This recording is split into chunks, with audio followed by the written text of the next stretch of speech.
এদিকে বিশ্ব মা দিবস উপলক্ষে ৩২ নারীকে রত্নগর্ভা মা সম্মাননা দিয়েছে উত্তরা পাবলিক লাইব্রেরি। রোববার বিকেলে রাজধানীর উত্তরা লেডিস ক্লাবে এই সম্মাননা দেওয়া হয়। অনুষ্ঠানে ভূমিমন্ত্রী নারায়ণ চন্দ্র চন্দ বৃদ্ধাশ্রম কালচার থেকে সবাইকে বেরিয়ে আসার আহ্বান জানান। এআর বাদলের রিপোর্ট। উত্তরা লেডিস ক্লাবের সহযোগিতায় অনুষ্ঠানের শুরুতেই রত্নগর্ভা মায়েদের পাশাপাশি অতিথিদের উত্তরীয় পরিয়ে সম্মাননা জানানো হয়। এরপর ক্লাবের সভাপতি সহ অতিথিরা মায়েদের স্মৃতিচারণ করে বক্তব্য রাখেন। উত্তরা লেডিস ক্লাব সবসময় ভালো কাজের সাথে আছে। আমরা ৩২ বছর যাবৎ এই ক্লাবে আমাদের কিন্তু 80% কাজ হলো সমাজ সেবা করা। আমি এখনো দুনিয়ার কাউকে আপন করতে পারিনি মা বাবা ছাড়া। আমার 3টা সন্তান আছে, আমার ওয়াইফ আছে, আমার ভাইয়েরা আছেন। আমি এখনো মা বাবার যে অভাব, তার যে ভালোবাসা, আমি এখনো সেই নিষ্ঠার মধ্যেই আছি। বিশেষ অতিথির বক্তব্যে ইন্সপিরেশন ওয়েলফেয়ার সোসাইটির জেনারেল সেক্রেটারি সৈয়দা মুনিরা ইসলাম মা বাবাকে অবহেলা না করে আগলে রাখার পরামর্শ দেন। প্রত্যেকটা মাই অনন্য, প্রত্যেকটা মাই আসলে রত্নগর্ভা এবং প্রত্যেকটা মায়ের সন্তানই এক একটা রত্ন।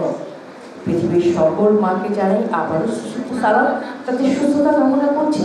আর এটা তো আমরা সবাই জানি, মা কিন্তু আল্লাহর বিশেষ এক রহমত।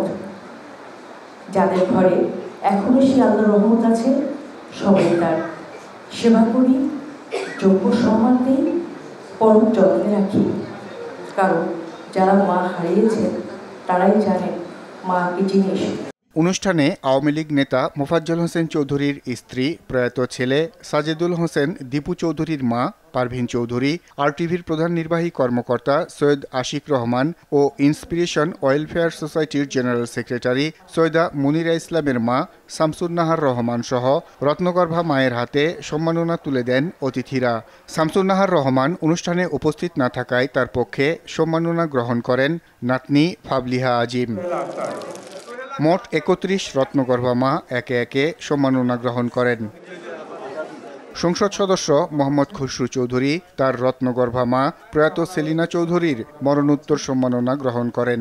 সম্মাননা পেয়ে নিজেদের অভিব্যক্তি প্রকাশ করেন রত্নগর্ভা মায়েরা।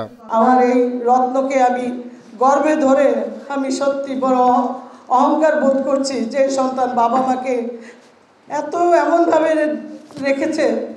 কোনোদিন আমরা বুঝতে পারি না যে আমার ছেলেটা এভাবে হুট করে চলে যাবে। অনুষ্ঠানের প্রধান অতিথি ভূমিমন্ত্রী মা বাবার প্রতি বিশেষ যত্ন নেয়ার আহ্বান জানান। মায়ের গুরুত্ব কতটুকু আমরা রক্ষা করতে পারছি, ধরে রাখতে পারছি, এটা কিন্তু এখন সময়ের একটা বড় চিন্তা। এখন আমরা দেখি বৃদ্ধাশ্রম, সেখানে বাবা মাকে রেখে আসা, এই কালচারে কিন্তু আমাদের দেশে ঢুকে গেছে। আমাদের দেশে এই কোনো সম্প্রদায়, এখানে যেসব গুলি সম্প্রদায় আছে না কেন, কেউ এটা আমরা পছন্দ করি না বা আগে অতীতে ছিল না। পরে সম্মাননা পাওয়া মায়েদের নিয়ে এক ফ্রেমে ক্যামেরাবন্দী হন অতিথিরা। AR বাদল, RTV, ঢাকা।